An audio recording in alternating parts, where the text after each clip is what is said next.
जय जगन्नाथ सांग मैंने बर्तमान मो मामू गोटे पाखे अच्छे बहुत वयस्क लोक मैंने 80 रु बहुत बयसर से पुराणा कालिया गोटे कथा कहे आपण मैंने कमेंट कहे बहुत पुराणा कालिया हिसाब आ कथा हिसाब करी कहे कि कथा कहे कमेंट करके जनबे जानीथे कहतु मामू 100 टंकार सौदा आनब हाँ अंगूर सेव कमला नड़िया हाँ धूपकाठी सब सब आन 100टा जिनस 100टा जिनस आनब 100 टका नहीं हाँ पैसा कहबनी कि सौदा कहबनी पैसा बोलबनी कि सौदा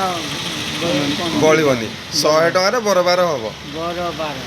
माने 100 टका बड़बनी कि सौदा भी 100 टकर कमिबनी